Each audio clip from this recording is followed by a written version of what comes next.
Donc, ce gamin est sur le point d'être échoué sur une île déserte sans moyen de rentrer chez lui. Son nom est Mano. Il a environ 16 ans et il fréquente un strict internat catholique sur une île au Tonga appelée Tongatapu. Et cet internat est vraiment nul. Un jour, lui et 5 de ses amis décident qu'ils vont simplement partir. Je veux dire, ils sont dit à mourir. Leur internat nine, la nourriture, de la cafétéria est horrible et ils m'ont envie de sortir et de partir à l'aventure. Alors, ils ont une idée. Ils veulent explorer Fidji, qui se trouve à environ 500 miles de Tongatapu et il n'y a aucun moyen qu'ils puissent y arriver. Mais ils vont tenter leur chance. Ils rassemblent donc quelques fournitures de base et sortent pour voler un bateau à un pêcheur local. Maintenant, ce pêcheur local dont les garçons volent, il pense qu'il est un peu un connard, mais nous reviendrons sur lui. Quoi qu'il en soit, Mano et ses 5 amis, ils s'éloignent en mer sur ce bateau volé et ils naviguent tranquillement. Ils passent un bon moment et à la tombée de la nuit, ils s'endorment tous.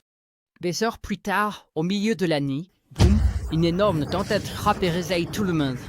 Alors ils se lèvent et hissent la voile, mais le vent est si fort que, BAM, la voile se déchire et ensuite, POW, le gouvernail du bateau se casse. Et puis, des heures plus tard, la tempête passe enfin. Et ils sont tous en vie, mais ils sont complètement perdus. Et le pire, ils n'ont pas de nourriture. Je veux dire, ils peuvent collecter un peu d'eau de pluie à boire, mais sinon, ils n'ont rien. Donc, ces 6 garçons dérivent en mer avec pratiquement rien à manger pendant 7 jours. Mais ensuite, mes 8e jour, quelque chose de fou se produit. Ils aperçoivent une petite île. Au loin, ce n'est pas grand-chose, mais c'est quelque chose. Je veux dire, peut-être qu'il y a des gens dessus qui peuvent les aider.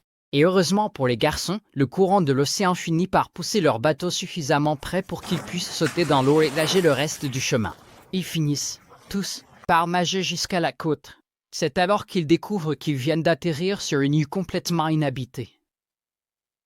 Leur bateau avait dérivé de la région de Tongatapu sur environ une centaine de miles jusqu'à l'île d'Ata. Et maintenant, Ata, mesure environ un demi-mille de large et n'a pas vraiment grand-chose dessus. Mais à ce stade, Mano et les garçons, ils ont tous très faim et ils sont déshydratés. Ils vont donc se débrouiller. Ils attrapent donc des oiseaux de mer et boivent leur sang, ils mangent des œufs d'oiseaux de mer et essaient d'allumer un feu, mais ils n'y parviennent pas. Ils n'ont pas les outils et le bois sur l'île n'est pas vraiment sec. Ils continuent donc cette vie pendant un certain temps, mangeant tout ce qu'ils peuvent trouver, faisant tout ce qu'ils peuvent pour survivre. Heureusement, il y a suffisamment de pluie sur l'île pour les garder hydratés. Mais ensuite, environ un mois plus tard, ils ont une idée. Ils nettent leur quête ensemble et construisent un radeau à partir de lignes de morceaux de bois qui parviennent à assembler. Et ils nettent ce radeau à l'eau part qu'ils vont essayer et ils vont se barrer de cette île. Mais ensuite, boum. Malheureusement, le radeau est trop fragile et il se désintègre simplement dans l'océan. Et à ce stade, le pauvre Mano perd espoir. Il se dit, mince, allons-nous un jour rentrer chez nous? Mais alors, à cette époque, un jour, il se promène, explorant l'île, et il trouve soudainement les vestiges d'un petit établissement. Parce qu'apparemment, une micro-société de personnes y avait vécu 100 ans auparavant. Et malheureusement, à un moment donné, ils ont tous été enlevés par un navire migrailleux. Mais c'est une toute autre histoire. Quoi qu'il en soit, les garçons trouvent les restes de l'un de leurs établissements et découvrent un butin, y compris de très vieux couteaux. Maintenant, ces couteaux sont une énorme découverte pour eux, car après des mois sans rien, ils peuvent enfin ouvrir des noix de coco. Ces couteaux leur permettent de construire un abri et de continuer à survivre. Puis, environ 3 mois plus tard, ils ont une autre grande avancée. Ils trouvent enfin une bûche suffisamment sèche et parviennent à créer assez de friction pour allumer un feu. Et faire du feu est énorme pour eux. Je veux dire, allez, un feu. Ils n'ont pas ressenti de chaleur la nuit depuis des mois. Ils ont mangé chaque animal qu'ils attrapent cru. Alors, la première chose qu'ils font, après avoir allumé le feu, c'est qu'ils organisent un grand festin. Ils cuisinent plein de poissons, d'oiseaux et de haricots sauvages. C'est le meilleur repas qu'ils aient jamais eu. C'est comme un Thanksgiving là-dedans. Les choses s'améliorent. Mais même ainsi, tout le temps, pauvre Mano, il se demande encore s'ils vont un jour rentrer chez eux.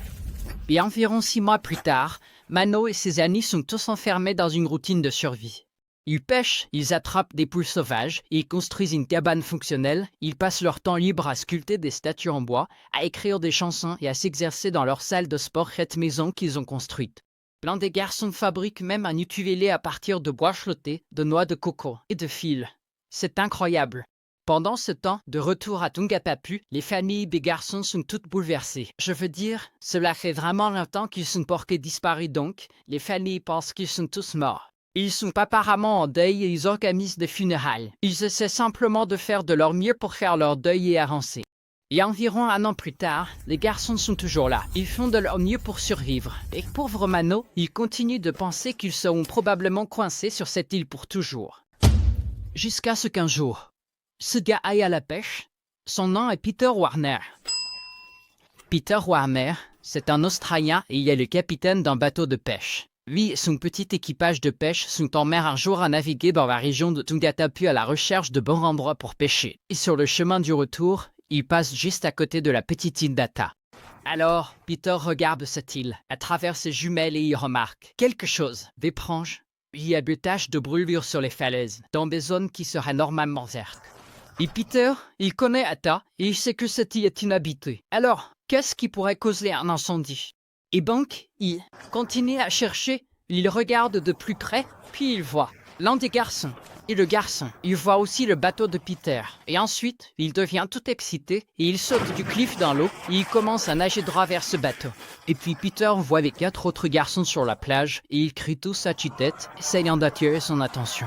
Et Peter se dit, quoi? Qu'est-ce que c'est que tout ça? Je veux dire, il pense que ces gamins sont tous d'une manière ou d'une autre natifs de cette île ou quelque chose comme ça. Mais ensuite, le premier garçon atteint son bateau et il commence à lui parler en anglais. Puis il lui dit qu'ils sont échoués sur cette île depuis plus d'un an. Peter invite donc tous les garçons à bord de son bateau et il le redirige pour les ramener tous chez eux à Tungatapu. Et enfin, après avoir été échoués sur une île déserte, pendant 15 mois, ils sont tous rentrés chez eux. Mais ce n'est pas fini. Vous vous souvenez quand ils ont d'abord quitté Tungatapu et qu'ils ont volé un bateau à un pêcheur qu'ils n'aimaient pas? Eh bien, ce pêcheur n'est pas content de les voir. Je veux dire, ils ont pris son bateau et après tout ce temps, il est toujours amer à ce sujet. Alors, il y va, il porte plainte et bam, les 6 garçons sont arrêtés et jetés en prison. Cependant, Peter Warner, c'est un gars rusé. Puis il sait que l'histoire de survie de ce garçon est une histoire incroyable. Il contacte le directeur d'une chaîne de télévision à Sydney, appelée Channel 7. Puis il négocie avec Channel 7 et il leur vend une partie des droits cinématographiques de l'histoire des garçons afin qu'ils puissent en faire un documentaire. Ensuite, il utilise cet argent pour payer ses pêcheurs grincheux afin de le dédommager pour son bateau volé en échange de l'abandon de charges par le pêcheur.